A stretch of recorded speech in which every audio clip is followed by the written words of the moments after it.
नमस्ते बच्चों। आज हम स्टार्ट कर रहे हैं इंफॉर्मेशन टेक्नोलॉजी एक्ट 2000। ठीक है। बेसिकली इस एक्ट में हमें ये पढ़ना है कि इंफॉर्मेशन टेक्नोलॉजी क्या होती है, इंफॉर्मेशन टेक्नोलॉजी का हमारी डेली लाइफ में क्या इंपॉर्टेंस है, इससे रिलेटेड क्या प्रोविज़न है, क्यों ये एक्ट बनाया गया है, ये सारी चीज़ें हमें इस चैप्टर के अंदर डिस्कस करनी है। ठीक।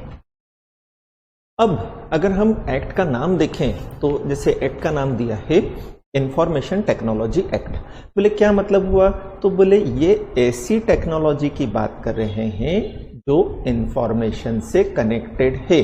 दे are talking about the technology which is connected with information. तो ये तो हमने टेक्नोलॉजी का मतलब लिया। टेक्नोलॉजी का मतलब इलेक्ट्रॉनिक चीजें हो गई सारी, है ना। अब तो उन इलेक्ट्रॉनिक चीजों की बात कर रहे हैं, उस टेक्नोलॉजी की हम बात कर रहे हैं जो किससे कनेक्टेड है, तो बोले जो कनेक्टेड है इंफॉर्मेशन से। अब बोले इंफॉर्मेशन मतलब क्या, तो सिंपल वर्ड में तो आप बोल दोगे कि इंफॉर्मेशन मतलब क्या, तो बोले जानकारी हो गई, सूचना हो गई, है ना। यहां इंफॉर्मेशन मतलब वही क्या कि what ever data you have. तो दो तरह की चीजें हुई यहां पर, है ना। एक तो क्या हुआ कि बोले हम उस टेक्नोलॉजी के बारे में पढ़ेंगे जो इंफॉर्मेशन से रिलेटेड है। अब अगर हम इसे डिटेल में देखना चालू करें तो पहले हम थोड़ा सा हिस्ट्री देखते हैं। पहले क्या होता था, हमें जो भी ट्रांजैक्शन करने होते थे, सारे ट्रांजैक्शन कैसे होते थे, फिजिकली। चाहे वो शॉपिंग करनी हो, चाहे वो टीचिंग करनी हो, चाहे बैंकिंग ट्रांजैक्शन करना हो, सारे ट्रांजैक्शन कैसे होते थे, फिजिकली। शॉपिंग मतलब क्या, जैसे हमें कपड़े खरीदने जाना है तो हम फिजिकली शॉप पर जाते थे, वहां फिजिकली सारी चीजों को देखते थे, उसके बाद जमता था तो खरीद लेते थे, नहीं तो नहीं खरीदते थे। ठीक है। फिर टीचिंग मतलब क्या, हम फिजिकली क्लासरूम के अंदर जाते थे, वहां क्लासेस लगती थी, आमने सामने बैठकर पढ़ते थे, मजा उसी के अंदर आता था, है ना। अब ये क्या है, तीसरा, जैसे मैंने बोला बैंकिंग ट्रांजैक्शन, बैंक से पैसा निकालना है, बैंक में पैसा जमा करना है, सब कैसे होता था, फिजिकली होता था। हम इन चीजों को तो चलो ये जनरल चीजें हो गई। अब अगर हम as a company secretary legal sense में देखें तो अगर हमें कंपनी इनकॉर्पोरेट करना होती थी तो वो भी सारे डॉक्यूमेंट कैसे बनते थे, फिजिकली। आरओसी के पास जितने डॉक्यूमेंट्स फाइल करने होते थे सब कैसे जाते थे, फिजिकली। सारे ट्रांजैक्शन कैसे होते थे, फिजिकल होते थे। चाहे आरओसी के साथ करने हो, सेंट्रल गवर्नमेंट के साथ करने हो, सेबी के साथ करने हो, स्टॉक एक्सचेंज के साथ करने हो। हम तो घूम फिर कर हमारे प्रोफेशनल वर्क पर आ गए ना, तो हम सारे ट्रांजेक्शन कैसे किया करते थे, बोले यार फिजिकली करते थे सारे ट्रांजेक्शन। क्या मतलब कि कंपनी का नेम सिलेक्ट करना है तो पहले होता था फॉर्म 1A, ई फॉर्म 1 है पहले जब फिजिकल होता था, है ना। अभी तो INC उसमें जा रहा है। अब क्या बोला, हम 1A फिजिकली फिल करते थे उसको, फिर फिजिकली फिल करने के बाद बाय पोस्ट किसके पास भेजते थे, आरओसी के पास। फिर आरओसी चेक करके बाय पोस्ट हमें बताता था कि भाई ये सिचुएशन है ना। फिर दूसरे डॉक्यूमेंट डायरेक्टर चेंज किया। फिर बुक्स ऑफ अकाउंट्स हम मेंटेन कर रहे हैं तो बुक्स ऑफ अकाउंट्स भी कैसे मेंटेन होते थे, सब फिजिकल होते थे यार, इलेक्ट्रॉनिक तो कुछ होता ही नहीं था ना। ये चीज आई समझ में। अब क्या हुआ कि जैसे जैसे टेक्नोलॉजी इंट्रोड्यूस हुई, जैसे जैसे टेक्नोलॉजी का इन्वेंशन हुआ, तो फिर जो ट्रांजैक्शन हमारी डेली रूटीन के होने लगे, वो सब भी कैसे होने लग गए, इलेक्ट्रॉनिकली। बोले क्या मतलब, तो बोले सारे ट्रांजैक्शन जो हम आरओसी के साथ करते हैं आज की डेट में सब इलेक्ट्रॉनिकली होते हैं, स्टॉक एक्सचेंज के साथ करते हैं, सेबी के साथ करते हैं, जितने करस्पॉन्डेंस होते हैं सब इलेक्ट्रॉनिकली होते हैं। फिजिकल तो हम कुछ कर ही नहीं रहे हैं। हम तो आजकल शॉपिंग भी इलेक्ट्रॉनिकली करते हैं। अमेजॉन की साइट पर चले जाएं, फ्लिपकार्ट है, 25 तरह की साइट्स हैं, वहां जाकर कपड़ा भी वहीं देख रहे हैं, अपना मेजरमेंट भी वहीं चेक कर लेते हैं, एंड क्या ऑर्डर कर देते हैं, चीज आ जाती है, चेक करके देख लेते हैं। ठीक है। मैं आपको पढ़ा भी कैसे रहा हूं, इंफॉर्मेशन टेक्नोलॉजी के थ्रू। इंफॉर्मेशन टेक्नोलॉजी एक्ट ही पढ़ रहे हैं, और किसके थ्रू पढ़ रहे हैं, इंफॉर्मेशन टेक्नोलॉजी के थ्रू। मैं कहीं और बैठा हूं, आप कहीं और बैठे हो, मैं यहां, तू कहां, जिंदगी पता नहीं कहां। तो ऐसी सिचुएशन में हो क्या रहा है कि लाइफ के हर स्फेयर में, लाइफ के हर एरिया में, हर छोटे से छोटे कोने में टेक्नोलॉजी इंट्रोड्यूस हो चुकी है, बिल्कुल इंट्रोड्यूस हो चुकी है। हमारी एग्जाम तक CSEET की या फाउंडेशन की एग्जाम तक तो ऑनलाइन हो रही है, वो भी कैसा है, टेक्नोलॉजी की हेल्प से है। तो सब कुछ हर एरिया के अंदर, लाइफ के हर एरिया के अंदर कौन आ चुकी है, टेक्नोलॉजी आ चुकी है। बिना टॉकिंग टेक्नोलॉजी के कुछ होता ही नहीं आज की डेट में। बिना मोबाइल के एक दिन भी सरवाइव कर सकते हो क्या? एक दिन सोना, एक घंटा सरवाइव नहीं कर सकते। तो अब जब इतना इंपॉर्टेंस टेक्नोलॉजी का हो चुका है तो उसी की डिटेल एक एक्ट बनाकर उसमें इंट्रोड्यूस की गई, क्योंकि पहले तो सारी चीजें फिजिकल होती थी। जब सारे ट्रांजैक्शन फिजिकल होते थे, चाहे बिजनेस से रिलेटेड ट्रांजैक्शन हो, चाहे पर्सनल ट्रांजैक्शन हो, जब सारे ट्रांजैक्शन पहले फिजिकल हुआ करते थे तो अब वो ट्रांजैक्शन कैसे होने लग गए, इलेक्ट्रॉनिकली। जब फिजिकल ट्रांजैक्शन होते थे तो उन्हें रेगुलेट करने के लिए, उन्हें कंट्रोल करने के लिए, उन्हें जज करने के लिए फिजिकल एक्ट हुआ करते थे। उनके प्रोविजंस लॉ में हुआ करते थे, है ना। जैसे हम पहले बुक्स ऑफ अकाउंट्स भी कैसे मेंटेन करते थे, फिजिकली। भाई खाता होता था लाल कलर का, या एक रजिस्टर खरीद के लाते थे, उसमें सारी चीजें लिखा करते थे, है ना। आप नोट्स भी काय में बनाते थे, फिजिकली। आजकल तो आईपैड पे लिख लेते हैं अपन सब कुछ। तो मैं वही बता रहा हूं, लाइफ की हर चीज में क्या इन्वॉल्व हो गई है अब, टेक्नोलॉजी। सारे ट्रांजेक्शन कैसे होने लग गए हैं, टेक्नोलॉजी की हेल्प से होने लगे हैं। ये चीज आई समझ में। अब जब लॉ बने थे सारे, तब किसी ने सोचा था कि इस तरह से ट्रांजैक्शन इलेक्ट्रॉनिकली होने लगेंगे। और जब किसी ने सोचा नहीं था तो होता क्या था कि लॉ के अंदर जो प्रोविजंस थे वो सारे फिजिकल ट्रांजैक्शन के थे, वो इलेक्ट्रॉनिक ट्रांजैक्शन के तो थे नहीं। आप समझे मेरी बात कि बुक्स ऑफ अकाउंट्स जो मेंटेन किए जा रहे हैं तो वो कैसे होंगे, क्या होंगे, सबका क्या था, फिजिकल के प्रोविजंस हुआ करते थे, है ना। शॉपिंग आप करने जा रहे हो, सेल्स ऑफ गुड्स के अंदर सब चीजों को फिजिकल प्रूफ। तो कहने का मतलब जिस तरह के ट्रांजैक्शन थे पहले, इंफॉर्मेशन टेक्नोलॉजी आने के पहले जिस तरह के ट्रांजैक्शन हुआ करते थे, उस तरह के ट्रांजैक्शन के लिए एग्जिस्टिंग लॉ में सफिशिएंट प्रोविजन है। समझे मेरी बात कि भाई जब फिजिकल ट्रांजैक्शन होते थे तो फिजिकल ट्रांजैक्शन को रेगुलेट करने के लिए, कंट्रोल करने के लिए लॉ बने थे जो उन ट्रांजैक्शंस के ऊपर लगा करते थे। बट जब इंफॉर्मेशन टेक्नोलॉजी आ गई तो ये नीड अराइज हुई कि भाई इलेक्ट्रॉनिक ट्रांजैक्शन को रेगुलेट करने के लिए भी तो एक एक्ट होना चाहिए, या एग्जिस्टिंग लॉ के अंदर प्रोविजन होना चाहिए कि वो इलेक्ट्रॉनिक ट्रांजैक्शंस को भी रेगुलेट कर सके। एग्जिस्टिंग लॉ में भी प्रोविजन होना चाहिए। बोले क्या प्रोविजन होना चाहिए कि वो इलेक्ट्रॉनिक ट्रांजैक्शंस को क्या कर सके, रेगुलेट कर सके। तो फाइनली ईयर 2000 के अंदर एक एक्ट बनाया, इंफॉर्मेशन टेक्नोलॉजी एक्ट के नाम से, जिसका बेसिक ऑब्जेक्ट ये रहा, ई ट्रांजैक्शन को लीगल रिकॉग्निशन देना। ई ट्रांजैक्शन मतलब इलेक्ट्रॉनिक ट्रांजैक्शन, है ना।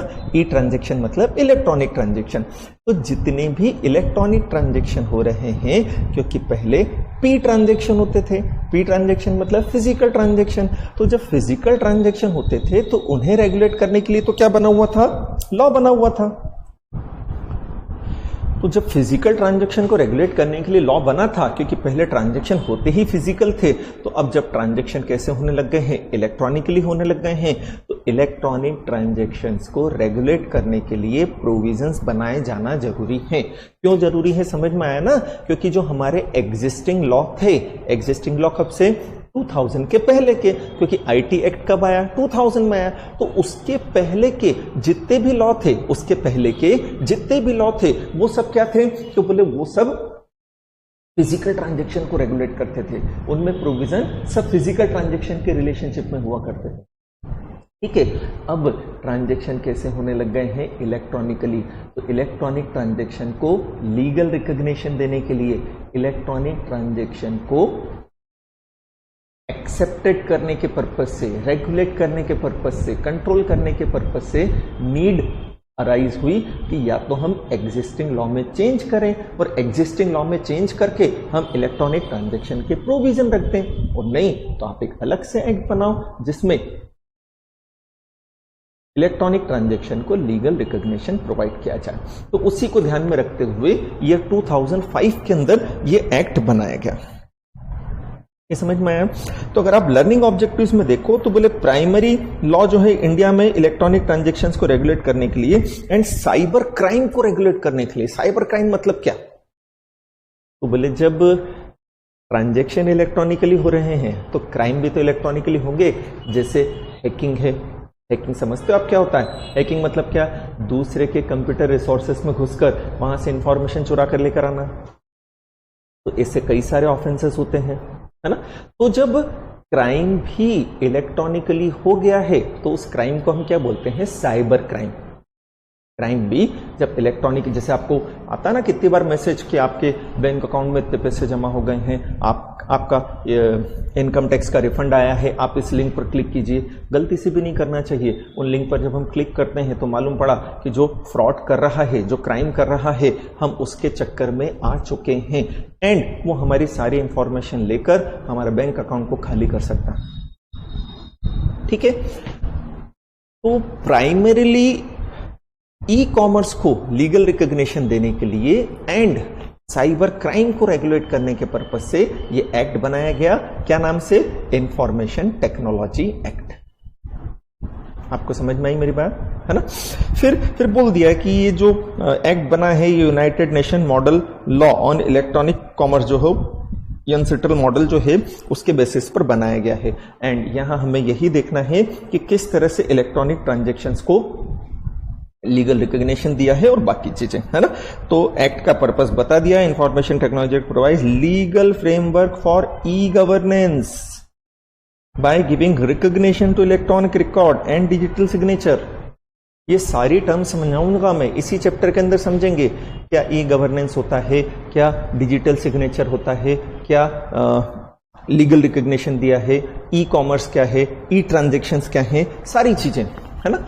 तो प्राइमरी ऑब्जेक्ट जो है इस एक्ट का, जो प्राइमरी ऑब्जेक्ट है वो प्राइमरी ऑब्जेक्ट के अंदर यही बताया गया है कि जितने भी ई ट्रांजैक्शन है, इलेक्ट्रॉनिक ट्रांजैक्शन है, इलेक्ट्रॉनिक रिकॉर्ड है, एक तो उन्हें लीगल रिकॉग्निशन दिया जाए, दूसरा डिजिटल सिग्नेचर को लीगल रिकॉग्निशन दिया जाए, तीसरा ई कॉमर्स को रिकॉग्नाइज किया जाए, है ना? ई कॉमर्स मतलब कमर्शियल ट्रांजैक्शन इलेक्ट्रॉनिकली होंगे।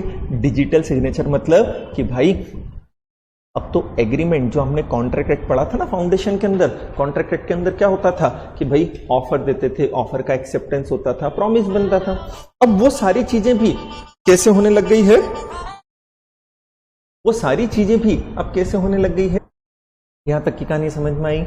1-2 मिनट में रिकैप ले लेते हैं अपन कि भाई information technology act means an act talking about technology which is connected with information. बोले इंफॉर्मेशन मतलब क्या? बोले डेटा है, इंफॉर्मेशन जो भी हमारे रिकॉर्ड्स के अंदर होती है ना? तो बोले पहले ट्रांजैक्शन कैसे होते? तो बोले सब फिजिकल ट्रांजैक्शन होते थे। बोले बट टेक्नोलॉजी में चेंज हो जाने के कारण, टाइम चेंज हो जाने के कारण अब वो सारे ट्रांजैक्शन कैसे होने लग गए हैं? इलेक्ट्रॉनिकली होने लगे हैं, है ना? तो इलेक्ट्रॉनिक ट्रांजैक्शन को लीगल रिकॉग्निशन देने के पर्पज से, ई कॉमर्स को लीगल रिकॉग्निशन देने के पर्पज से, डिजिटल सिग्नेचर को लीगल रिकॉग्निशन देने के पर्पज से हमने ये एक्ट बनाया है, जिसका ऑब्जेक्ट है ई कॉमर्स को रेगुलेट करना एंड साइबर क्राइम को भी रेगुलेट करना। ठीक है, अब हम चैप्टर पर आ जाते हैं। इंट्रोडक्शन में यही चीज इन्होंने दी है जो मैंने आपको बोल के बताई, वही चीज इन्होंने इंट्रोडक्शन के अंदर दी हुई है ना? तो बोल दिया information technology connotes that technology which is connected with information, more particularly it connotes that technology which technically ये ठीक। फिर ये यूनिसेंट्रल का आपको मैंने बताया कि जो इंटरनेशनल मॉडल है उसको ध्यान में रखते हुए दिया है। अब हमें बताया है कि जो एक्ट बनाया गया उसके मेन 3 तरह के प्रोविजन हैं, है ना? इंफॉर्मेशन टेक्नोलॉजी एक्ट जो बनाया गया वो मेन 3 तरह के प्रोविजन हैं।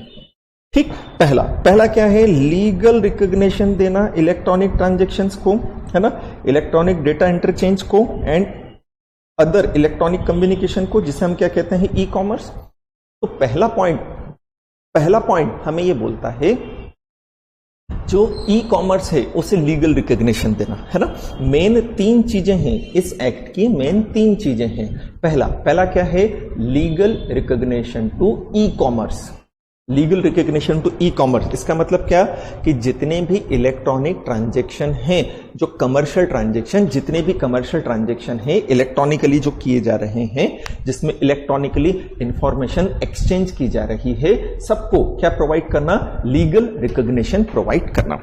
दूसरा क्या है, गवर्नमेंट है, दूसरी अथॉरिटीज हैं, इनके पास जो भी इंफॉर्मेशन हम फाइल करें वो सारी इंफॉर्मेशन कैसे फाइल की जाएगी, बोले इलेक्ट्रॉनिकली की जाएगी। गवर्नमेंट है, आरओसी है, हम हमारे सीएस से रिलेशनशिप में अगर देखें तो आरओसी है, सेबी है, स्टॉक एक्सचेंज है, तो income tax return electronically file होता है, जीएसटी रिटर्न इलेक्ट्रॉनिकली फाइल होता है। सारी चीजें आजकल कैसे हो गई है, इलेक्ट्रॉनिकली फाइल होने लग गई है। तो हम यही बोल रहे हैं क्या कि बोले कि जितनी भी फाइलिंग हो रही है वो सारी फाइलिंग भी कैसे की जाए, इलेक्ट्रॉनिकली की जाए, गवर्नमेंट के पास सारी चीजें। ठीक, फिर क्या बोला है, इसके लिए जरूरी हो जाता है एग्जिस्टिंग लॉ में भी चेंज करना। इसके लिए जरूरी हो जाता है काय में चेंज करना, एग्जिस्टिंग लॉ में भी चेंज करना, है ना। तो ये 4 तरह के एक्ट जो हैं इनमें नेसेसरी चेंज किए गए आईटी एक्ट के थ्रू। ये जो 4 तरह के एक्ट हैं इनमें नेसेसरी चेंज किया गया आईटी एक्ट के थ्रू। पहला आईपीसी, दूसरा इंडियन एविडेंस एक्ट, तीसरा बैंकर्स बुक एविडेंस एक्ट, चौथा आरबीआई एक्ट। ई ट्रांजैक्शन को, ई कॉमर्स को लीगल रिकॉग्निशन देने के लिए हमने नया एक्ट तो बनाया ही, इसके साथ साथ जो एग्जिस्टिंग एक्ट हैं जिन्हें हम रिपील नहीं कर सकते, जिन्हें हम हटा नहीं सकते, हटाने की जरूरत भी नहीं है, तो उनमें हमने क्या किया, उनमें हमने नेसेसरी चेंजेस किए ताकि वो भी इंफॉर्मेशन टेक्नोलॉजी एक्ट के प्रोविजंस के अकॉर्डिंगली चल सके। तो ये 3 ऑब्जेक्ट हैं इस एक्ट के जो आपको अच्छे से माइंड में रखना है ना। पहला ऑब्जेक्ट क्या है, तो बोले ई कॉमर्स जो है, इलेक्ट्रॉनिक ट्रांजैक्शंस जो हैं, इलेक्ट्रॉनिक डेटा इंटरचेंज जो है, उसे लीगल रिकॉग्निशन देना कि सारे ट्रांजैक्शन कैसे किए जा सकें, इलेक्ट्रॉनिकली किए जा सकें, उन्हें लीगल रिकॉग्निशन देना। दूसरा, गवर्नमेंट और गवर्नमेंट की जो भी एजेंसीज हैं उनके साथ जो हमारे ट्रांजैक्शन हो, उनके साथ जो हमारा करस्पॉन्डेंस हो, सब कैसे हो, इलेक्ट्रॉनिकली हो। तीसरा, जो एग्जिस्टिंग लॉ हैं जिनमें अभी तक फिजिकल ट्रांजैक्शंस के ही प्रोविजन थे उनको भी चेंज करना पड़ेगा, उनमें भी नए प्रोविजंस लेकर आने पड़ेंगे। तो हमने ये एग्जिस्टिंग जो 4 तरह के एक्ट थे, पहला आईपीसी में सबसे बड़ा चेंज क्या किया, साइबर क्राइम को इंक्लूड किया। दूसरा, बैंकर्स बुक एविडेंस एक्ट, मतलब बैंक जो भी रिकॉर्ड रखेगा वो भी इलेक्ट्रॉनिकली रखेगा। फिर Indian evidence act, electronic transactions को भी एविडेंस के रूप में एक्सेप्ट किया जाए। एंड आरबीआई एक्ट की बैंकिंग ट्रांजैक्शन जितने भी होंगे वो सब कैसे होंगे, इलेक्ट्रॉनिकली। ये 3 ऑब्जेक्ट हमेशा आपको माइंड में रखना है ये एक्ट पढ़ते समय। ये क्लियर हुआ अपने को? फिर क्या बोला है कि किन के ऊपर ये एक्ट, अब हम पढ़ रहे हैं कि ऐसे कौन से ट्रांजैक्शन हैं जिनके ऊपर अभी भी आईटी एक्ट एप्लीकेबल नहीं होता है ना। मतलब ये ट्रांजैक्शन अभी भी फिजिकली किए जाएंगे, इनके ऊपर इंफॉर्मेशन टेक्नोलॉजी एक्ट एप्लीकेबल नहीं होगा। 4 तरह के ट्रांजैक्शन आपको दिए हुए हैं, 5 तरह के ट्रांजैक्शन, वो आपको अच्छे से याद रखने हैं। डायरेक्ट क्वेश्चन इसके ऊपर आ सकता है कि कौन कौन से ऐसे ट्रांजैक्शंस हैं जिनके ऊपर इंफॉर्मेशन टेक्नोलॉजी एक्ट एप्लीकेबल नहीं होता है। क्लियर है? पहला आपको दिया है नेगोशिएबल इंस्ट्रूमेंट, चेक को छोड़कर। नेगोशिएबल इंस्ट्रूमेंट याद आया, फाउंडेशन में पढ़ा था नेगोशिएबल इंस्ट्रूमेंट एक्ट 1881, ईबीसीएल में भी पढ़ा है आपने नेगोशिएबल इंस्ट्रूमेंट एक्ट। कितने तरह के नेगोशिएबल इंस्ट्रूमेंट होते हैं, बोले 3 तरह के होते हैं, bill of exchange, promissory note और चेक। चेक को छोड़ दो तो बिल ऑफ एक्सचेंज और प्रॉमिसरी नोट अभी भी फिजिकली ही प्रिपेयर होंगे, ये फिजिकली रहेंगे, इनके ऊपर इंफॉर्मेशन टेक्नोलॉजी एक्ट एप्लीकेबल नहीं होगा, है ना। जबकि चेक के केस में हमने पढ़ा था ट्रंकेटेड चेक होता है, mirror image of electronic cheque होता है, तो वो चेक इलेक्ट्रॉनिकली होते हैं। तो नेगोशिएबल इंस्ट्रूमेंट जो 3 तरह के होते हैं, bill of exchange, promissory note और चेक। तो बिल ऑफ एक्सचेंज और प्रॉमिसरी नोट के ऊपर आईटी एक्ट एप्लीकेबल नहीं होता है, बट चेक के ऊपर आईटी एक्ट एप्लीकेबल होता है। फिर बोला है पावर ऑफ अटर्नी, जैसा पावर ऑफ अटर्नी एक्ट के सेक्शन 1A के अंदर बताया है। पावर ऑफ अटर्नी समझाया बेटा पहले भी आपको मैंने। होता क्या पावर ऑफ अटर्नी, कि जब एक पर्सन अपने राइट अपने एजेंट को डेलीगेट करता है, एक पर्सन जब अपने राइट अपने एजेंट को डेलीगेट करता है, तो ऐसी सिचुएशन के अंदर उसके और एजेंट के बीच में जो एग्रीमेंट होता है, जिसमें पावर ऑफ डेलीगेशन होता है, तो दोनों के बीच में जो एग्रीमेंट होता है, वो एग्रीमेंट जब राइटिंग में रिकॉर्ड किया जाता है, that agreement is known as power of attorney. So power of attorney is a document executed by the principal for the purpose of delegation of its power in favor of his agent. Power of attorney is a document executed by a principal for the purpose of delegation of his power in favor of his agent. So that future dispute can be avoided. तो आज भी जब power of attorney बनेगी तो वो physically बनेगी, वो electronically नहीं बनेगी, ये दिया है ना. फिर विल ट्रस्ट है ना.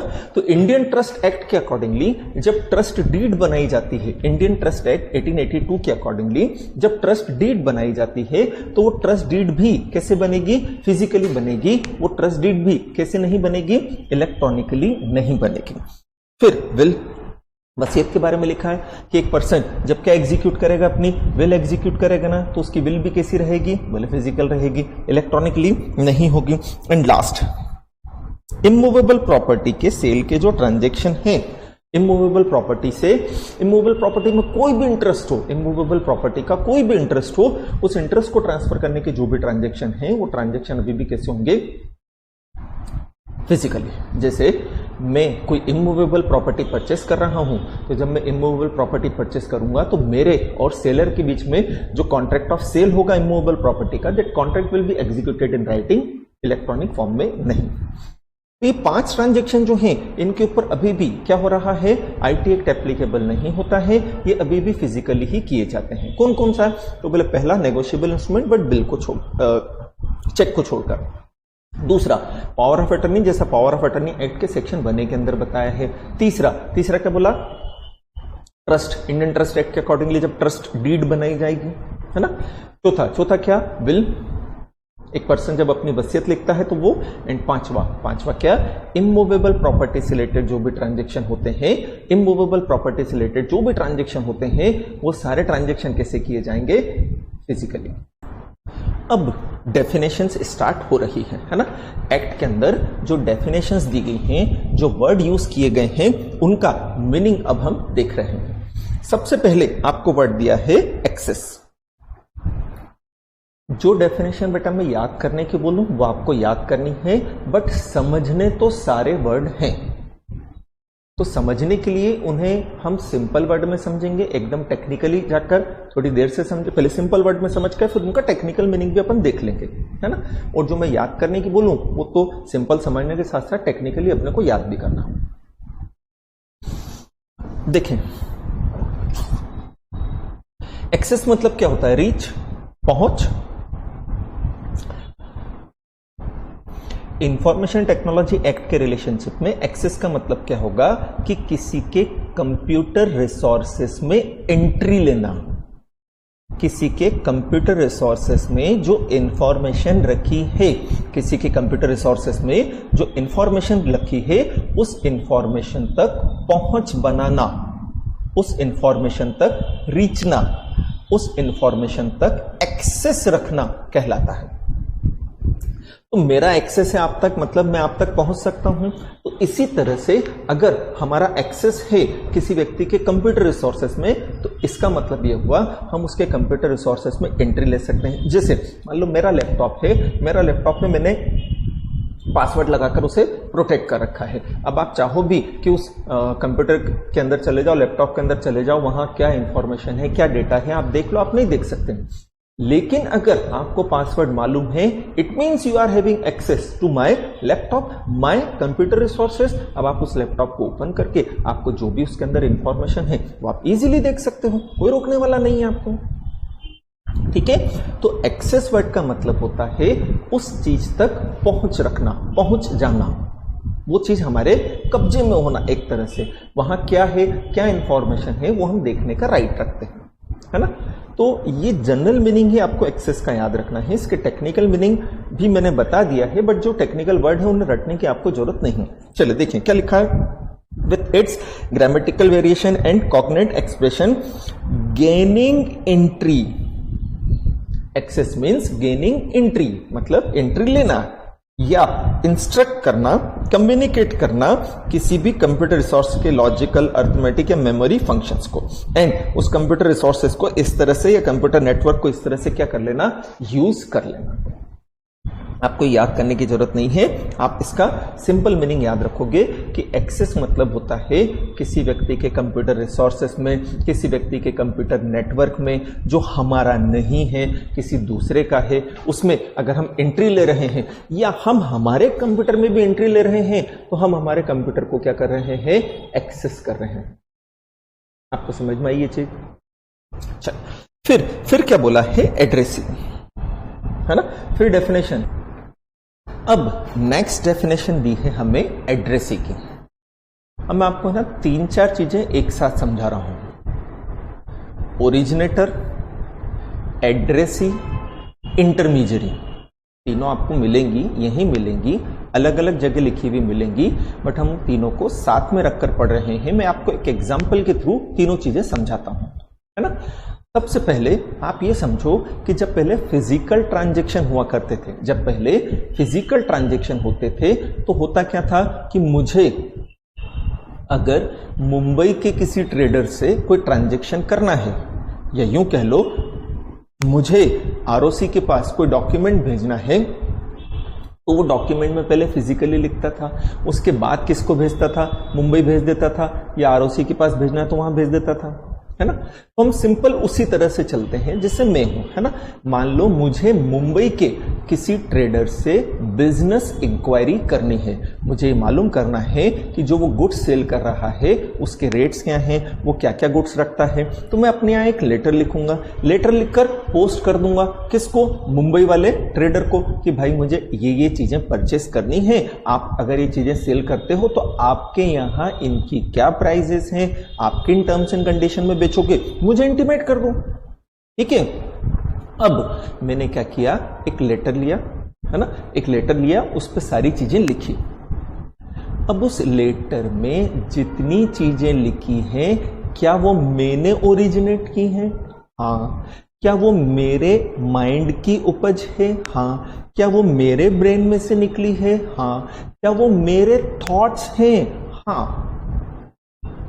तो उस लेटर के कंटेंट्स का, उस लेटर के कंटेंट्स का मैं क्या कहलाऊंगा, ओरिजिनेटर। ओरिजिन मतलब समझते हो, क्रिएट होना। ओरिजिनेटर मतलब जो क्रिएट कर रहा है। यहां किसकी बात कर रहे हैं, तो बोले यार हम एक लेटर की बात कर रहे हैं, उस लेटर में जो इंफॉर्मेशन है, उस लेटर में जो डेटा है, उस लेटर के जो कंटेंट्स हैं, उन कंटेंट्स की बात कर रहे हैं हम। वो किसके माइंड की उपज है, मेरी। वो किसने लिखा है, मैंने। तो मैं ओरिजिनेटर कहलाऊंगा उस मैसेज का जो लेटर के थ्रू मैं भेज रहा हूं मुंबई वाले ट्रेडर को। You are getting my point. तो ओरिजिन वर्ड का सिंपल मीनिंग है, ओरिजिन मतलब क्या होता है, क्रिएट होना। तो यहां ओरिजिनेटर का मतलब क्या हो गया, जो क्रिएट कर रहा है। बोले क्या क्रिएट कर रहा है, बोले एक मैसेज क्रिएट कर रहा है, एक इंफॉर्मेशन क्रिएट कर रहा है, जो किसी भी तरह की हो सकती है। ये तो मैंने आपको एग्जाम्पल दे दिया एक, समझ में आया। अब ये हो सकता है कि वो लेटर मैंने खुद नहीं लिखा हो, मैंने मेरे ऑफिस के एम्प्लॉय को बोला ये इंफॉर्मेशन है, इन इंफॉर्मेशन को लेटर बनाओ, लेटर बनाकर पोस्ट करो मुंबई वाले ट्रेडर को। अब सारी इंफॉर्मेशन लिखी किसने, मेरे ऑफिस असिस्टेंट ने, मेरे एम्प्लॉय ने। तो ओरिजिनेटर वो है कि मैं हूं, ओरिजिनेटर तो मैं हूं। क्यों, क्योंकि वो थॉट्स मेरे हैं। क्यों, क्योंकि वो माइंड में चीजें मेरे आई थी, उसने तो केवल मुझे असिस्ट किया है सारी चीजें लिखने में, वो उसका क्रिएशन नहीं है, वो ओरिजिनेटर नहीं है। ओरिजिनेटर तो मैं हूं, वो तो केवल मेरा काम करके दे रहा है, मेरे बिहाफ पर लेटर लिख रहा है। आप समझे मेरी बात। तो ओरिजिनेटर वो व्यक्ति होता है जिसके माइंड के थॉट्स होते हैं, जिसने वो थॉट्स क्रिएट किए हैं। अब वो चाहे तो उन्हें खुद लिख ले या किसी और से लिखवा ले, वो उसकी कन्वीनियंस होती है। बट बिलोंग्स तो किसको करते हैं? मुझे करते हैं ना, तो वो क्या है? ओरिजिनेटर में है। ठीक, अब मैंने उसे लिखा, लिखने के बाद मैं कहां जाऊंगा? लाल डब्बा ढूंढूंगा, लाल डब्बे में उस चिट्ठी को डाल दूंगा। यही होता था ना पहले। लाल डब्बे में से वो चिट्ठी किसके पास जाएगी? इंदौर पोस्ट ऑफिस वालों के पास। इंदौर पोस्ट ऑफिस वाले जितनी भी चिट्ठियां आई हैं उन सबको कंपाइल करेंगे, चेक करेंगे, एंड मुंबई वाला जितना था वो बंच मुंबई भेज दिया जाएगा। मुंबई किसके पास जाएगा? वो मुंबई पोस्ट ऑफिस वाले के पास। मुंबई पोस्ट ऑफिस वाला क्या करेगा? जो मुंबई का ट्रेडर है जिसका एड्रेस मैंने लेटर पे लिख दिया है, उस व्यक्ति को ढूंढकर उसे वो लेटर दे देगा। ठीक है, तो मेरे और मुंबई वाले ट्रेडर के बीच में दो जने हैं, इंदौर पोस्ट ऑफिस वाला एंड मुंबई पोस्ट ऑफिस वाला। मेरे और इंदौर मुंबई वाले ट्रेडर के बीच में कितने जने हैं? दो जने। कौन कौन है? एक तो इंदौर पोस्ट ऑफिस वाला, एक कौन? मुंबई पोस्ट ऑफिस वाला। ये कहलाते हैं इंटरमीडियरी। ये कहलाते हैं इंटरमीडियरी। इनका काम क्या? ओरिजिनेटर से इंफॉर्मेशन लेना और ले जाकर किसको दे देना? एड्रेसी को। बोले एड्रेसी कौन? बोले जिसको मैं इंफॉर्मेशन भेजना चाहता हूं। मैं कौन?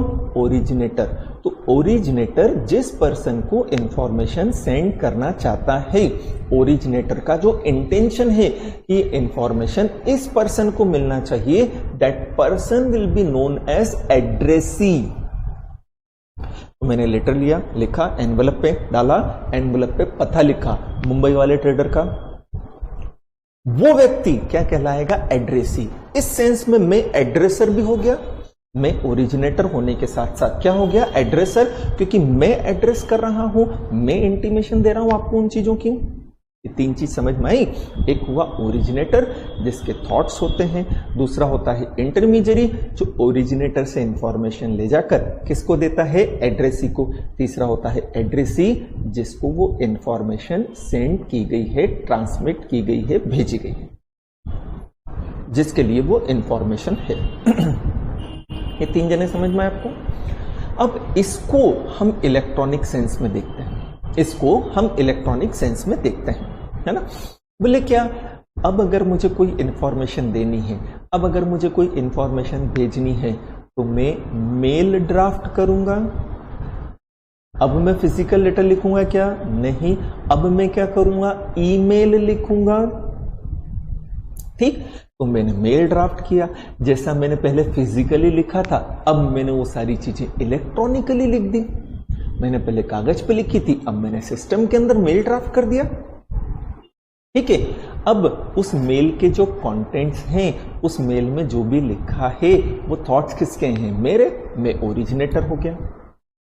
ठीक है, अब मेरा मेल आईडी होना चाहिए। मान लो मेरा मेल आईडी है याहू पर।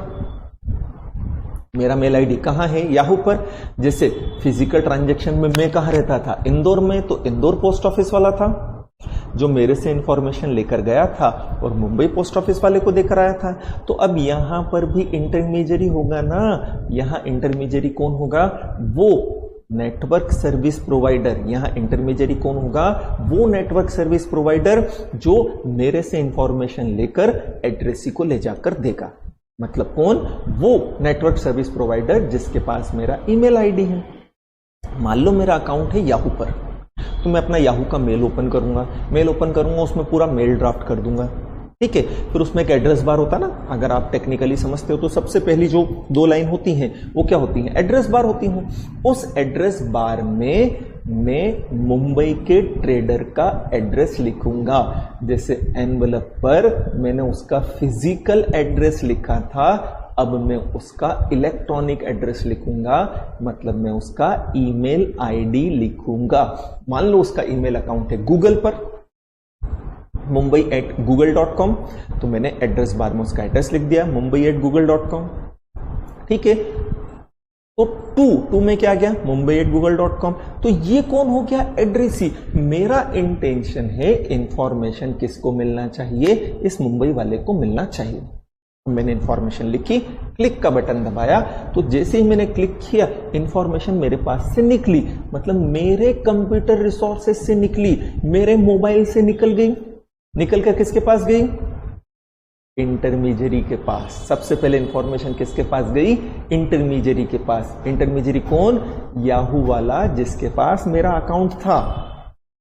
तो पहले इंफॉर्मेशन उसके पास गई, वहां से इंफॉर्मेशन जाएगी गूगल वाले के पास, एंड गूगल वाला फिर अपने यहां पर मुंबई ट्रेडर के एड्रेस पर जाकर वो मेल ड्रॉप कर देगा। जैसे फिजिकल हुआ था ना, मेरे पास से इंफॉर्मेशन निकल के इंदौर पोस्ट ऑफिस वाले के पास गई थी, इंदौर पोस्ट ऑफिस वाले के पास से मुंबई वाले के पास गई थी, मुंबई वाले के पास मुंबई पोस्ट ऑफिस वाले ने मुंबई वाले व्यक्ति को ढूंढकर उसे वो चिट्ठी दे दी थी ले जाकर। यहां पर भी ऐसे ही हुआ है, बिल्कुल ऐसा ही हुआ है, बट सारी चीजें कैसे हुई, इलेक्ट्रॉनिकली, फिजिकली कुछ नहीं हुआ। मैंने इंफॉर्मेशन ओरिजिनेट भी कैसी की, इलेक्ट्रॉनिकली। फिर मेरा एक ईमेल आईडी था, इलेक्ट्रॉनिक एड्रेस था, मैंने उस पर वो इंफॉर्मेशन भेजी, तो मेरा जो नेटवर्क सर्विस प्रोवाइडर, जैसे मैं इंदौर में रहता था तो इंदौर पोस्ट ऑफिस हुआ, ऐसे ही मैं इलेक्ट्रॉनिकली अगर yahoo.com पे रह रहा हूं, मेरा ईमेल आईडी याहू का है, तो याहू वाला क्या हो गया, नेटवर्क सर्विस प्रोवाइडर, मतलब इंटरमीडियरी, मेरे और एड्रेसी के बीच की लिंक। ठीक है, तो मेरे से उसने, जैसे ही मैं क्लिक का बटन, सेंड का बटन दबाऊंगा ना बेटा, इमीडिएटली इंफॉर्मेशन निकल के किसके पास जाएगी, याहू वाले के पास। अब मेरी ये इच्छा नहीं है कि याहू वाले को इंफॉर्मेशन मिले, मेरी इच्छा तो ये है कि इंफॉर्मेशन अल्टीमेटली मिले किसको, मुंबई ट्रेडर को। बट फिर भी पहले इंफॉर्मेशन याहू के पास, याहू से जीमेल के पास, जीमेल वाला ले जाकर उससे देगा। जैसे मेरी इच्छा है फिजिकली लेटर भेजने की मुंबई वाले को, तो मेरे से information Indore post office, Indore post office से Mumbai post office, Mumbai post office में से पोस्टमैन ले जाकर ढूंढेगा, मुंबई ट्रेडर वाले को देकर आ जाएगा। तो ये फिजिकल ट्रांजेक्शन हुआ, इसका हमने इलेक्ट्रॉनिक वर्जन निकाल दिया। यहां ओरिजिनेटर हो गया, एड्रेसी हो गया, इंटरमीडियरी हो गया। ये समझ में आया। अब अगर हम यहां टेक्निकली देखें, अगर आप ये सिंपल समझ गए हो तो ये 1 सेकंड में खत्म हो जाएगी, है ना। देखें, addressee means a person who is intended by originator to receive the electronic record. I am intended, my intention is that Mumbai trader will receive this information. So Mumbai trader will be addressee and मैं कौन, मैं originator. तो ये लिखा है ना कि originator का जो इंटेंशन था कि वो इंफॉर्मेशन किसको मिले, ओरिजिनेटर का जो इंटेंशन था कि वो इंफॉर्मेशन किसको मिले, वो व्यक्ति एड्रेसी कहलाता है। हालांकि पहले इंफॉर्मेशन मिलती किसको है, इंटरमीडियरी को। ठीक है, बट इंटरमीडिएट की इंफॉर्मेशन नहीं होती है, बट फिर भी इंफॉर्मेशन रिसीव तो कौन कर रहा है, इंटरमीडियरी। तो बोल दिया एड्रेसी में इंटरमीडियरी को इंक्लूड नहीं करेंगे, because it was not intended कि that person should receive the information. What was intended, Mumbai trader will receive the information, but there are some person who are working as intermediary, taking information from originator and delivering to addressee. So those person will not be called as addressee, they are merely intermediary. ठीक है, तो अब addressee, अगर आपने मैंने जो concept समझाया उसको समझा होगा, तो आप बिल्कुल एक शब्द में याद कर सकते हो कि एड्रेसी वो व्यक्ति होता है जिसके रिलेशनशिप में ओरिजिनेटर का इंटेंशन था कि वो व्यक्ति इंफॉर्मेशन रिसीव करे। हालांकि इंफॉर्मेशन सबसे पहले इंटरमीडियरी रिसीव करता, बट इंटरमीडियरी एड्रेसी नहीं है। ये चीजें ही समझ में है ना। एक बार हम इन तीनों को ही पहले देख लेते हैं, फिर आगे बढ़ते हैं। चलो, अब आओ आप इंटरमीडियरी पर। मिला है ना। इंटरमीडियरी क्या समझा है मैंने, जो ओरिजिनेटर से इंफॉर्मेशन लेता है और ले जाकर किसको दे देता है, एड्रेसी को। चलिए देखें क्या लिखा है, any particular electronic records means a person who on behalf of another person receive, store and transmit that electronic record और services with respect to that record. पहले ही तक ले, है ना। मेरे कंप्यूटर रिसोर्सेज से इंफॉर्मेशन निकली, किसके पास गई? याहू वाले के पास। याहू वाले ने वो इंफॉर्मेशन रिसीव करी, वो इंफॉर्मेशन याहू मेल पर स्टोर रहेगी और वहां से फिर वो इंफॉर्मेशन क्या की जाएगी? ट्रांसमिट। वो तीनों काम कर रहा है। और अगर हमारे नेट की स्पीड बहुत फास्ट है तो विद इन अ सेकंड ये सारे काम होते हैं। यहां मैंने मेल भेजा 2 या 3 सेकंड के अंदर तो एड्रेसी को मिल जाता है। एंड इस बीच में सब हो जाता है। इंटरमीडिएट इंफॉर्मेशन रिसीव भी कर रहा है, वो इंफॉर्मेशन स्टोर भी कर रहा है, उसने फिर ट्रांसमिट भी कर दी। किसको? गूगल वाले को। गूगल वाले ने भी इंफॉर्मेशन रिसीव की, स्टोर की और ट्रांसमिट कर दी। किसको? एड्रेसी को। तो काम इतना फास्ट होता है कि इसमें टाइम नहीं लगता है, प्रोवाइडेड आपकी नेट की स्पीड अच्छी हो। ठीक है, अदरवाइज आपने भेजा है और उसको मिलेगा 2-5 मिनट, 10 मिनट भी लग सकते हैं, है ना। बट नेट की स्पीड अच्छी, विद इन 2 और 3 सेकंड्स आपको इंफॉर्मेशन मिल जाती है। ये समझ में आया? तो बोले इंटरमीडिएरी कौन हुआ? जो एक पर्सन के बिहाफ पर इंफॉर्मेशन रिसीव भी कर रहा है, उसे स्टोर भी कर रहा है, उसे ट्रांसमिट भी कर रहा है किसी दूसरे पर्सन को। क्लियर है? फिर बोल दिया है क्या? Telecom service provider, network service provider तो मैं आपको बोल के बता ही रहा हूं, internet service provider, web hosting services, ये सब व्यक्ति किस कैटेगरी में आते हैं? बोले इंटरमीडिएरी की कैटेगरी में आते हैं। ये मीडिएटर की कैटेगरी के अंदर आते हैं, जो एक पर्सन से इंफॉर्मेशन लेकर दूसरे पर्सन को प्रोवाइड कर रहे हैं। ना केवल इंफॉर्मेशन रिसीव करके दे रहे हैं, even they are storing the information. ठीक है। फिर क्या था? ओरिजिनेटर। ये आ गया ओरिजिनेटर हमारा, है ना। ओरिजिनेटर का मतलब क्या बताया था मैंने? जिसकी वो इंफॉर्मेशन होती है। पढ़े क्या लिखा है? पर्सन हु सेंड्स, मैंने भेजी है, ठीक है। Generates, stores, transmit any electronic message और cause any electronic message to be send.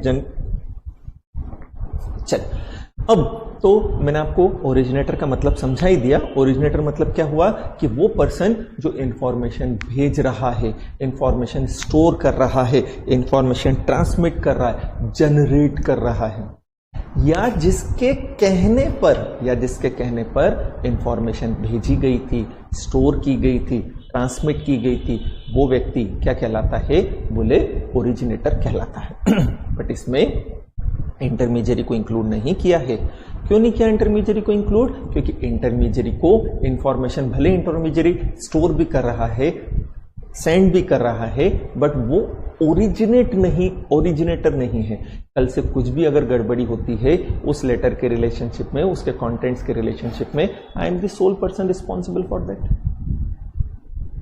3 चीज क्लियर हो गई।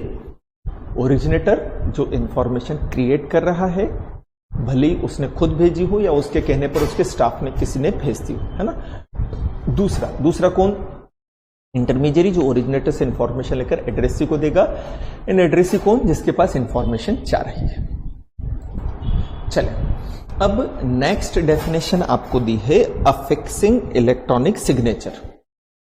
सबसे तो पहले समझो इलेक्ट्रॉनिक सिग्नेचर होते क्या हैं, डिजिटल सिग्नेचर क्या होता है। ठीक है। अब फिर इसके लिए हम एक एग्जांपल से समझते हैं। अब जब मैंने लेटर लिखा था ना मुंबई वाले ट्रेडर को, तो वो लेटर मेरा ही है। इसके लिए लेटर के एंड में मैं फिजिकली क्या करता हूं? साइन। पेन होता है, उस पेन से क्या किए जाते हैं? उसके ऊपर साइन कर दिए जाते हैं। ठीक है। अब जब मैं इंफॉर्मेशन इलेक्ट्रॉनिकली सेंड कर रहा हूं, साइन भी मुझे इलेक्ट्रॉनिकली करना पड़ेंगे। एंड इलेक्ट्रॉनिकली साइन करने के लिए एक इलेक्ट्रॉनिक इंस्ट्रूमेंट चाहिए, इक्विपमेंट चाहिए। That instrument is known as digital signature certificate, DSC। ठीक है। DSC क्या होता है? तो बोले बेटा पेन ड्राइव के अंदर हमारे सिग्नेचर को क्या कर दिया जाता है? सेव कर दिया जाता है। वापस से समझना, सबसे पहले तो मैं अगर किसी इलेक्ट्रॉनिक रिकॉर्ड पर साइन करना चाहता हूं, किसी इलेक्ट्रॉनिक रिकॉर्ड को ऑथेंटिकेट करना चाहता हूं, मैं अगर किसी इलेक्ट्रॉनिक इंफॉर्मेशन को साइन करना चाहता हूं, उस इलेक्ट्रॉनिक इंफॉर्मेशन को ऑथेंटिकेट करना चाहता हूं। फॉर एग्जाम्पल, मैं कंपनी का कंपनी सेक्रेटरी हूं। अब मुझे कोई फॉर्म ROC को फाइल करना है, तो ROC को जो फॉर्म फाइल होगा तो कंपनी के बिहाफ पर उस डॉक्यूमेंट पर मुझे क्या करना पड़ेंगे? साइन करना पड़ेंगे। जैसे DIR 12 ले लो, डायरेक्टर के अंदर चेंज हो रहा है, हमें इंटीमेशन देनी है ROC को, तो DIR 12 हमने भरा। भरने के बाद कंपनी के बिहाफ पर उसे क्या करना पड़ेगा, साइन करना पड़ेगा, क्योंकि जब तक उसको साइन नहीं करोगे ROC कैसे मानेगा कि फॉर्म आपकी कंपनी का है। तो उस पर साइन करने के लिए मेरे को क्या चाहिए, डिजिटल सिग्नेचर चाहिए। डिजिटल सिग्नेचर मतलब इलेक्ट्रॉनिक पेन चाहिए, जिससे मैं इलेक्ट्रॉनिकली क्या कर सकूं, साइन कर सकूं। ठीक है, तो इसी तरह से मैंने पूरा मेल ड्राफ्ट किया। अब मेल ड्राफ्ट किया तो उसके नीचे साइन करना है, तो साइन करने तो क्या कंप्यूटर की स्क्रीन पर साइन कर दूं तो पीछे साइन हो जाएंगे क्या, नहीं, क्या पागलों जैसी बात करी, या ये समझ में आया ना आपको। तो फिर मुझे उस पर साइन करने के लिए एक इलेक्ट्रॉनिक पेन चाहिए। That electronic pen is technically known as digital signature. ठीक, अब मैं डिजिटल सिग्नेचर लेने के लिए CA के पास जाऊंगा। CA मतलब नहीं, चार्टर्ड अकाउंटेंट नहीं, सर्टिफाइंग अथॉरिटी। मैं डिजिटल सिग्नेचर लेने के लिए CA here means certifying authority के पास डिजिटल सिग्नेचर लेने जाऊंगा।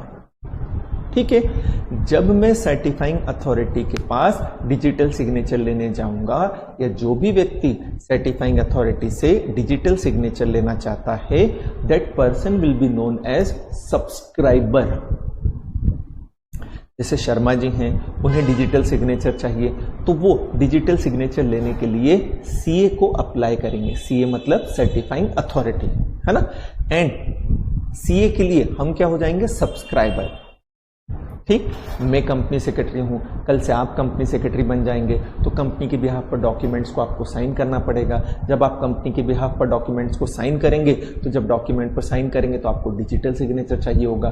तो सबसे पहले आपको डिजिटल सिग्नेचर खरीदना पड़ेगा। सिंपल वन में लेना, अगर आपको किसी फिजिकल डॉक्यूमेंट पे साइन करना है तो पेन चाहिए ना, पेन घर पे थोड़ी बनेगा, शॉप पे जाकर खरीदना पड़ेगा। तो उसी तरह से हमें डिजिटल सिग्नेचर भी शॉप पर जाकर परचेस करना पड़ेंगे। ठीक है, हम गए परचेस करने के लिए, तो हम यहाँ बायर नहीं कहलाएंगे, हम क्या कहलाएंगे, सब्सक्राइबर। हम यहाँ पर बायर नहीं कहलाएंगे, हम यहाँ पर क्या कहलाएंगे, बोले हम सब्सक्राइबर कहलाएंगे। ठीक है, हम फॉर्म भरकर CA को दे देंगे, उसकी फीस दे देंगे और हमारा स्पेसिमेन सिग्नेचर दे देंगे कि ये सिग्नेचर हमारे हैं। वो हमारा DSC क्रिएट करेगा, वो हमारा DSC क्रिएट करेगा। काहे के अंदर, पेन ड्राइव के अंदर, जिसे यूकी कहते हैं। पेन ड्राइव समझते हो ना। जिस सिस्टम को फॉलो करके वो हमारे डिजिटल सिग्नेचर क्रिएट करेगा, जिस सिस्टम को फॉलो करके वो हमारे डिजिटल सिग्नेचर क्रिएट करेगा, उस सिस्टम को हम बोलते हैं असाइमेट्रिक क्रिप्टो सिस्टम। मिला आपको, मैं 4-5 चीजें इकट्ठी बता रहा हूं, बट ये एक साथ कनेक्टेड है ना बेटा, तो इन्हें मर्ज करके एक स्टोरी की तरह, एक ट्रांजैक्शन की तरह, एक एग्जाम्पल की तरह समझो कि जल्दी याद होगा, है ना। तो मैंने आपको सब्सक्राइबर बताया, सब्सक्राइबर की डेफिनेशन आप देखोगे तो सबसे एंड में मिलेगी।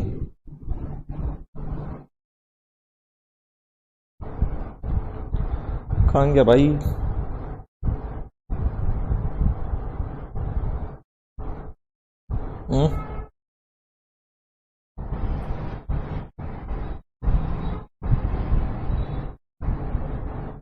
चलो देखते हैं अपन, है ना। तो मैंने आपको क्या बताया, सब्सक्राइबर। सब्सक्राइबर का मतलब समझ में आया, वो व्यक्ति जो डिजिटल सिग्नेचर लेने के लिए, वो व्यक्ति जो डिजिटल सिग्नेचर लेने के लिए क्या कर रहा है, अप्लाई कर रहा है, वो व्यक्ति क्या कहलाता है, सब्सक्राइबर, है ना। जिसको वो अप्लाई करता है वो कौन होता है, CA। CA मतलब सर्टिफाइंग अथॉरिटी। जिसको उसने अप्लाई किया है वो व्यक्ति कौन होता है, CA। CA मतलब कौन, सर्टिफाइंग अथॉरिटी। अब हमने सर्टिफाइंग अथॉरिटी को डिजिटल सिग्नेचर लेने के लिए अप्लाई कर दिया प्रिस्क्राइब फॉर्म में, प्रिस्क्राइब फीस के साथ।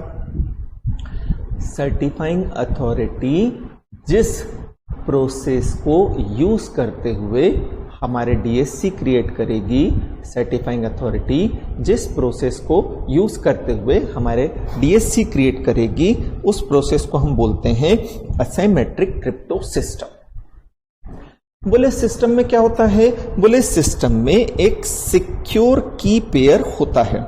बोले सिस्टम में क्या होता है, बोले सिस्टम के अंदर क्या होता है, सिक्योर की पेयर होता है।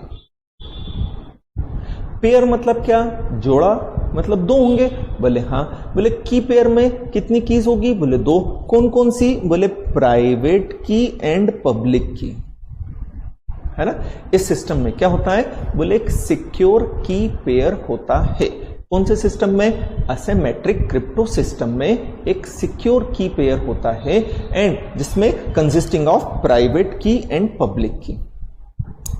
प्राइवेट की जो है वो हमें दे दी जाती है, हमें मतलब सब्सक्राइबर को दे दी जाती है एंड प्राइवेट की यूज करते हुए ही सब्सक्राइबर डीएससी क्रिएट करता है। प्राइवेट की जो है वो किसे दे दी जाती है? सब्सक्राइबर को दे दी जाती है और सब्सक्राइबर प्राइवेट की यूज करते हुए ही डीएससी क्रिएट करता है, पहली चीज। दूसरा, पब्लिक की जो है it is retained bye CA. क्यों? फ्यूचर में अगर कभी डिस्प्यूट होता है कि भाई ये सिग्नेचर सब्सक्राइबर के हैं या नहीं हैं, ये सिग्नेचर सब्सक्राइबर के हैं या नहीं हैं, तो फिर हम सीए के पास जाते हैं। सीए अपने रिकॉर्ड में से क्या निकालेगा? पब्लिक की निकालेगा और चेक कर लेगा कि सब्सक्राइबर के जो डिजिटल सिग्नेचर मैंने बनाए थे ये उससे करस्पॉन्डिंग है या नहीं। So public key is used for the purpose of verifying the digital signature।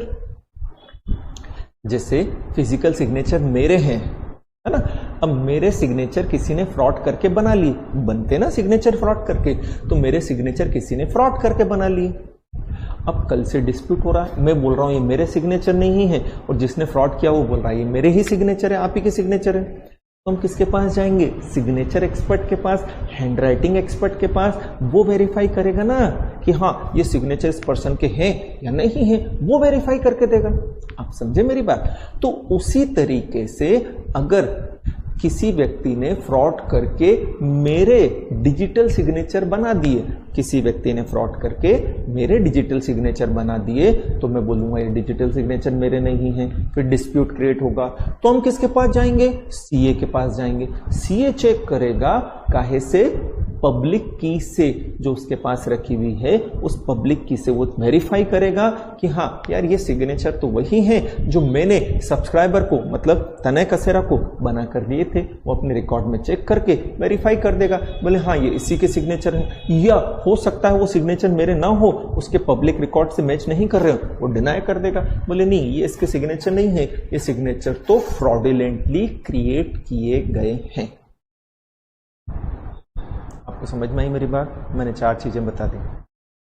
Subscriber who is making an application for the purpose of acquiring digital signature to CA. CA means certifying authority who issue digital signature to the subscriber following the asymmetric crypto system. Asymmetric crypto system means a system consisting of secure key pair which has private key and public key. Private key is given to the subscriber for the purpose of creation of digital signature and public key is retained by CA for the purpose of verifying the private key or digital signature। ठीक है, अब मेरे पास private की आ गई। जब मैं किसी भी डॉक्यूमेंट पर इलेक्ट्रॉनिकली साइन करना चाहता हूं तो मैं उस प्राइवेट की के थ्रू उस डॉक्यूमेंट पर साइन करूंगा। इसे बोलते हैं अफिक्सिंग डिजिटल सिग्नेचर। सिंपल वर्ड में डिजिटल सिग्नेचर लगाने को क्या बोला जाता है? अफिक्सिंग इलेक्ट्रॉनिक सिग्नेचर। अफिक्स करना मतलब लगाना, है ना। तो बोल दिया है मींस एडॉप्शन ऑफ मेथोलॉजी और procedure bye a person for the purpose of authenticating an electronic record by means of digital signature. मैं इलेक्ट्रॉनिक रिकॉर्ड पर साइन क्यों कर रहा हूं? उसे ऑथेंटिकेट करने के लिए। सिंपल वर्ड में अफिक्सिंग डिजिटल सिग्नेचर मतलब किसी डॉक्यूमेंट पर इलेक्ट्रॉनिकली साइन करना। सिंपल वर्ड में affixing digital signature means signing any electronic record by means of digital signature. ठीक है, एंड उसे टेक्निकली बोल दिया। अच्छा, हम साइन क्यों करते हैं? ऑथेंटिकेट करने के लिए। उसे टेक्निकली बोल दिया है authenticating an electronic record by means of digital signature. Clear हुई ये चीज? कर लेंगे इसको, है ना। फिर दूसरा मैंने क्या बताया? Asymmetric crypto system. तो बोल दिया सिस्टम में क्या होता है? एक सिक्योर की पेयर कंसिस्टिंग ऑफ प्राइवेट की for creation of signature and public की फॉर वेरीफाइंग द सिग्नेचर। ये भी हो गया अपना, है ना। फिर नीचे आ जाएं। की पेयर बोल दिया, असिमेट्रिक क्रिप्टो सिस्टम को यूज करते हुए हम बनाते हैं जिसमें प्राइवेट की होती है पब्लिक की। प्राइवेट की हमने पढ़ लिया, काई के लिए यूज की जाती है, डिजिटल सिग्नेचर क्रिएट करने के लिए, पब्लिक की उन्हें वेरीफाई करने के लिए। ठीक है, इकट्ठा करके पढ़ाना, याद करना भी इजी है, समझने में भी इजी है। क्लियर है?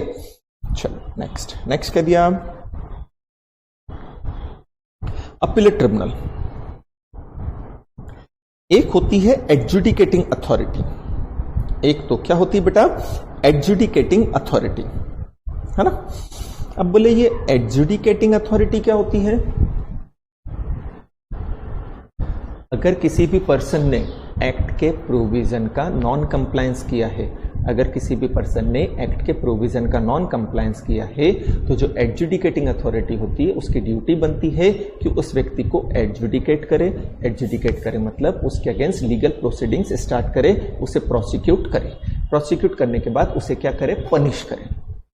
ठीक है, हर एक्ट में हम देखते जा रहे हैं अपने अपने अलग अलग कोड बने हैं, तो एडजुडिकेटिंग अथॉरिटी भी अलग अलग होती है। आप तो एक कॉमन समझ लो, एडजुडिकेटिंग अथॉरिटी मतलब क्या होती है, बोले एक ऐसी अथॉरिटी होती है जिसका काम होता है कि जिस एक्ट में उसे एडजुडिकेटिंग अथॉरिटी बनाया है उस एक्ट के प्रोविजंस का कंप्लायंस इंश्योर करवाना। And whosoever is non complying the provision of that act, so adjudicating authority will adjudicate him, prosecute him and punish. ठीक है, अब एडजुडिकेटिंग अथॉरिटी ने मान लो शर्मा जी को बोल दिया कि आप तो हैकिंग कर रहे थे और आपके ऊपर 1 लाख रुपए की पेनल्टी, बट शर्मा जी बोल रहे हैं मैंने ऐसा कुछ भी नहीं किया। तो शर्मा जी एडजुडिकेटिंग अथॉरिटी के डिसीजन से सेटिस्फाइड नहीं है। जब वो डिसीजन से सेटिस्फाइड नहीं है तो वो अपील करेंगे, और जिस पर्सन के पास वो अपील करेंगे that person will be known as appellate tribunal. Clear हुआ आपको? तो बोले अपीलेट ट्रिब्यूनल क्या होता है, तो बोले एडजुडिकेटिंग अथॉरिटी के डिसीजन से अगर सेटिस्फाइड नहीं है, एडजुडिकेटिंग अथॉरिटी के डिसीजन से अगर कोई पर्सन सेटिस्फाइड नहीं है तो वो जिस अथॉरिटी के पास जाकर अपील करता है that authority is known as appellate tribunal. तो ये 2 जने बेटा हर एक्ट में मिलते हैं, एक तो एडजुडिकेटिंग अथॉरिटी, दूसरा अपीलेट ट्रिब्यूनल। एडजुडिकेटिंग अथॉरिटी का काम क्या है, ये चेक करना कि एक्ट के प्रोविजंस का कंप्लायंस हो रहा है, एंड अगर कोई नॉन कंप्लायंस कर रहा है तो उसे पनिश करना। फिर कोई व्यक्ति एडजुडिकेटिंग अथॉरिटी के डिसीजन से सेटिस्फाइड नहीं है तो वो जाकर क्या करता है, अपील करता है। किसके पास जाकर अपील, तो बोले जिस अथॉरिटी के पास अपील करेगा that authority will be known as appellate tribunal. फिर सर्टिफिकेशन प्रैक्टिस स्टेटमेंट, है ना, ये सीए के द्वारा दिया जाता है। सीए मतलब सर्टिफाइंग अथॉरिटी बताई ना, है ना। एम्प्लॉयज इन इशूइंग इलेक्ट्रॉनिक सिग्नेचर सर्टिफिकेट, आप समझ के चलो ये सर्टिफिकेट सीए देता है जिसको डिजिटल सिग्नेचर दिया है उसको, और कोई रिलेवेंस नहीं इसका। कम्युनिकेशन डिवाइस सिंपल है ना, सेल फोन हो गया, पर्सनल डिजिटल असिस्टेंस हो गया, इनका कॉम्बिनेशन हो गया जहां से इंफॉर्मेशन एक पर्सन से दूसरे पर्सन को क्या की जा रही है, कम्युनिकेट, है ना। आपका कंप्यूटर हो गया, आपका लैपटॉप हो गया, आपका मोबाइल हो गया, ये सब क्या है, कम्युनिकेशन डिवाइस। डिवाइस मतलब इक्विपमेंट, है ना। अरे नेट है, केवल नेट हो जाने से ट्रांजैक्शन हो जाएगा क्या, नहीं, जब तक को कोई डिवाइस ना हो जिससे वो नेट कनेक्टेड हो, जहां से इंफॉर्मेशन ट्रांसमिट की जाएगी। याद करने की जरूरत नहीं। कंप्यूटर, कंप्यूटर समझते हैं क्या होता है, बोले एक डब्बा होता है जो पबजी खेलने के काम आता है, गेम खेलने के काम आता है, या सॉरी मूवी देखने के काम आता है ना। मैक्सिमम काम तो अब मूवी देखने का बचा है। यार कंप्यूटर तो एक तरह से रिप्लेस ही हो गया, मोबाइल ने उसे रिप्लेस ही कर दिया है, बट फिर भी ऑफिस के अंदर काम तो कंप्यूटर के ऊपर ही होगा ना। नहीं, उसमें भी हम सॉलिटेयर वाला गेम खेलेंगे, वो ताश वाला गेम खेलेंगे उसमें बैठकर। बोले कंप्यूटर क्या होता है, बोले एक डब्बा होता है तो बहुत सारे काम आता है। पहले मूवी देखने के काम आता था, गेम खेलने के काम आता था, गाने सुनने के काम आता था, है ना। बट आज की डेट में कंप्यूटर क्या है, आज की डेट में भी है तो वही, बट वो सारी चीजें अब कहाँ ट्रांसफर हो गई, बोले मोबाइल में ट्रांसफर हो गई। तो बोले कंप्यूटर क्या, तो बोले हम वीडियो लेक्चर देखने के लिए जिस डिवाइस को यूज करते हैं वो कंप्यूटर कहलाता है, यही होता है ना। चले, ये तो मजाक की चीजें हो गई। तो कंप्यूटर, कंप्यूटर मतलब क्या हो गया, तो बोले एक सिस्टम होता है जिसमें डेटा प्रोसेसिंग यूनिट होती है। इसको याद नहीं करना आपको, जनरली समझ लो बस। एक सिस्टम होता है जिसमें डेटा प्रोसेसिंग यूनिट होती है, जिसमें हम इंफॉर्मेशन देते हैं जो उसके लिए इनपुट होती है, और वो उस इंफॉर्मेशन को प्रोसेस करके आउटपुट में कन्वर्ट कर देता है। उसे हम क्या बोलते हैं, कंप्यूटर बोल देते हैं। नेक्स्ट दिया है कंप्यूटर नेटवर्क। ये सब एग्जाम में पूछे जाने लायक नहीं है ना, बट इनका जनरल मीनिंग आपको मालूम होना चाहिए। नेटवर्क मतलब क्या होता है, जिससे चीजें इंटरकनेक्टेड रहती हैं, है ना। तो जैसे नेटवर्क, अगर हमारे इंटरनेट में नेटवर्क नहीं आता तो हमारा मोबाइल कनेक्ट होगा क्या? नहीं। तो यहां नेटवर्क का मतलब वही होता है इंटरकनेक्शन वन और मोर कंप्यूटर थ्रू। किसके थ्रू? सैटेलाइट के through, microwave with terrestrial line के थ्रू, जो भी कम्युनिकेशन डेटा है ना। तो नेटवर्क आप समझो इंटरकनेक्शन के लिए यूज आता है। पहले केबल ही हुआ करता था बेटा, केबल से लगता था, फिर अब सैटेलाइट के थ्रू आने लग गया है ना। जैसे रिलायंस जियो का है, सैटेलाइट के थ्रू आता है, या हमारा हैथवे का कनेक्शन हम लेते हैं, वो भी सैटेलाइट के थ्रू आता है, और लाइन के थ्रू भी आता है। लाइन के थ्रू थोड़ा फास्ट रहता है, सैटेलाइट के थ्रू अभी थोड़ा स्लो आता है। तो ये नेटवर्क मतलब क्या होता है? इंटरकनेक्शन होता है। इंटरकनेक्शन किसके बीच में? दो या ज्यादा सिस्टम के बीच में। और वो काय से कनेक्टेड हो? वो सैटेलाइट के थ्रू हो सकते हैं, वो टेरेस्ट्रियल लाइन के थ्रू कनेक्ट हो सकते हैं, या किसी भी तरीके से कनेक्ट हो सकते हैं। फिर कंप्यूटर रिसोर्सेस। रिसोर्सेस मतलब सोर्स होता है ना, जिसमें भी हम डेटा कलेक्ट कर सकते हैं। तो कंप्यूटर है, कंप्यूटर सिस्टम है, नेटवर्क है, डेटा है, कंप्यूटर डेटाबेस है, ये सब चीजें जनरल रीडिंग की है बेटा। Computer system, cyber cafe. Cyber cafe क्या होता है? तो बोले वो प्लेस होता है जहां से आप इंटरनेट एक्सेस कर सकते हैं ऑन कमर्शियल बेसिस। पहले क्या होता था कि आजकल तो चलो कंप्यूटर होना और ये सब होना बहुत नॉर्मल चीजें हो गई हैं। पहले अगर किसी व्यक्ति को नेट एक्सेस करना होता था तो कंप्यूटर वगैरह और लैपटॉप वगैरह सब काफी महंगे आया करते थे। तो एक साइबर कैफे होता था, एक प्लेस होता था जहां पर जो ऑनर है वो 8-10 कंप्यूटर रखता था और इंटरनेट फैसिलिटी अवेलेबल कराता था। तो जैसे मुझे अगर किसी को मेल भेजना है या मुझे इंटरनेट एक्सेस करना है तो या तो मेरा खुद का सिस्टम हो एंड नेट हो, अदरवाइज मैं साइबर कैफे पे जाता था, वहां मुझे कंप्यूटर यूज करने को मिल जाता था, इंटरनेट मिल जाता था, मैं उसके चार्जेस दे देता था। तो वो पर्सन क्या कर रहा है? अपने प्लेस को अवेलेबल करवा रहा है कमर्शियली यूज करने के लिए, वहां से इंटरनेट एक्सेस किया जाता है, उसे हम बोलते हैं cyber cafe. Cyber security. Security का यहां सिंपल मीन्स अनऑथोराइज पर्सन से प्रोटेक्शन देना। सिक्योरिटी का यहां सिंपल मीनिंग क्या हुआ? अनऑथोराइज पर्सन से प्रोटेक्शन देना, कि हमारे कंप्यूटर के अंदर, हमारे कंप्यूटर सिस्टम के अंदर, हमारे कंप्यूटर रिसोर्सेज के अंदर जो इंफॉर्मेशन है, जो डेटा है, वो अनऑथोराइज पर्सन एक्सेस न कर पाए, अनऑथोराइज पर्सन उसमें एंट्री नहीं ले पाए, वो साइबर सिक्योरिटी की कैटेगरी के अंदर आता है ना। तो unauthorised access, use, disclosure, disruption, modification, destruction, तो हमारा सिस्टम सिक्योर कहलाएगा। कब कहलाएगा? अगर हम ऐसी फैसिलिटीज दे रहे हैं जिससे कि जो अनऑथोराइज पर्सन है वो हमारे सिस्टम के अंदर एक्सेस का मतलब समझ में आया ना, एंट्री नहीं ले सकता है। ये चीज आ गई समझ में अपने को? चलो फिर क्या बोला है? डिजिटल सिग्नेचर आपको बता दिया मैंने, जो इलेक्ट्रॉनिक रिकॉर्ड को ऑथेंटिकेट करने के काम आते हैं, है ना। फिर क्या बोला? ई फॉर्म, इलेक्ट्रॉनिक फॉर्मेट के अंदर जो चीजें हो गई ई फॉर्म में आ गई। फिर इलेक्ट्रॉनिक रिकॉर्ड, कि कोई भी डेटा है, कोई भी इंफॉर्मेशन है, वो फिजिकली रखने के बजाय जब हम इलेक्ट्रॉनिकली रखते हैं तो उसे क्या बोलते हैं? Electronic record. तो हम उसे इलेक्ट्रॉनिकली रिसीव करते हैं, उसे इलेक्ट्रॉनिकली स्टोर करते हैं, उसे इलेक्ट्रॉनिकली ट्रांसमिट करते हैं, उसे इलेक्ट्रॉनिकली रिट्रीव किया जा सकता है। इलेक्ट्रॉनिक सिग्नेचर सेम है। इलेक्ट्रॉनिक सिग्नेचर सर्टिफिकेट डीएससी होता है ना, डिजिटल सिग्नेचर सर्टिफिकेट जो मैंने आपको बताया था वो वही है। इंफॉर्मेशन की डेफिनेशन याद करनी चाहिए आपको। कोई भी डेटा, मैसेज, टेक्स्ट, ये सब कुछ भी किसी भी फॉर्म में हो, सब क्या कहलाती है? इंफॉर्मेशन। चले नेक्स्ट दिया है सिक्योर सिस्टम। अब बोले हमारा कंप्यूटर सिस्टम सिक्योर कहलाएगा अगर उसे हम जो भी हार्डवेयर है, सॉफ्टवेयर है, और ऐसी प्रोसीजर हम फॉलो करें जिससे कि उसे अनऑथोराइज पर्सन से बचा सकें, उसे मिस यूज से बचा। अभी मैंने साइबर सिक्योरिटी बताई ना आपको। साइबर सिक्योरिटी के अंदर क्या था? तो बोले प्रोटेक्शन प्रोवाइड करना। सिक्योरिटी के अंदर क्या था? बोले प्रोटेक्शन प्रोवाइड करना। तो साइबर सिक्योरिटी मतलब हम क्या कर रहे हैं? हमारे सिस्टम को प्रोटेक्शन प्रोवाइड कर रहे हैं। तो उसी तरह से यहां बोला है कि रीजनेबली सिक्योर वो इस तरह से है कि अनऑथोराइज एक्सेस नहीं हो पा रहा है, उसका मिसयूज नहीं हो पा रहा है। फिर रिलायबिलिटी है, उसमें जो इंफॉर्मेशन है रिलायबल है, करेक्ट है, फिर जो फंक्शन हम उसे परफॉर्म करने का ऑर्डर दे रहे हैं वो उसी तरह से फंक्शन परफॉर्म कर रहा है, एंड जो भी जनरल सिक्योरिटी प्रोसेस होती है कि हमने उसे पासवर्ड लगा के लॉक कर रखा है, अनऑथोराइज एक्सेस से बचा रखा है, वो सारे काम हमने किए हैं। ठीक है, वापस से लेते हैं। क्या बोला है कि हमारा जो सिस्टम है, हमारा क्या है, जो सिस्टम है वो सिस्टम कैसा कहलाएगा, सिक्योर कहलाएगा अगर वो रीजनेबली सिक्योर है, अनऑथोराइज एक्सेस से, मिसयूज से, रिलायबल है, इंफॉर्मेशन उसमें करेक्ट है, करप्ट नहीं हुआ है, वो वेरीफाई।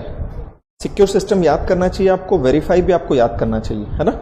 तो हमने बताया था कि जब हम डीएससी लेने जाते हैं तो हम सीए के पास जाते हैं। CA asymmetric crypto system use करते हुए हमें डीएससी इशू करता है, जिसमें प्राइवेट की एंड पब्लिक की होती है। प्राइवेट की हमें दे दी जाती है, हमें मतलब सब्सक्राइबर को, काहे के लिए, डीएससी क्रिएट करने के लिए, जबकि पब्लिक की जो होती है वो किसके पास रहती है, सीए के पास। अब अगर कभी ये डिस्प्यूट होता है कि वो प्राइवेट की और पब्लिक की सिग्नेचर सेम है, हमारे सिग्नेचर किसी ने फ्रॉड करके तो नहीं बनाए हैं, तो हम किसके पास जाएंगे, सब्सक्राइबर सीए के पास, एंड सीए पब्लिक की से वेरीफाई करेगा कि ये प्राइवेट की वही है जिसकी पब्लिक की मेरे पास पड़ी है, या वो पब्लिक की से ये वेरीफाई करेगा कि सिग्नेचर बनाने के बाद उसमें किसी तरह का अल्टरेशन, मॉडिफिकेशन, चेंजेस रिकॉर्ड्स के अंदर नहीं किए गए हैं। वापस से वेरीफाई याद करना बेटा, है ना।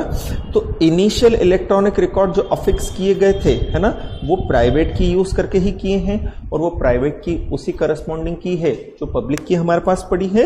एंड एक बार सिग्नेचर करने के बाद अगर सिग्नेचर करते हैं तो उसके बाद इलेक्ट्रॉनिक रिकॉर्ड में किसी भी तरह का चेंज पॉसिबल नहीं होता है। तो पहले हमने किसी भी तरह का चेंज उसमें किया भी नहीं है। ठीक है, अब हम स्टार्ट करते हैं प्रोग्राम।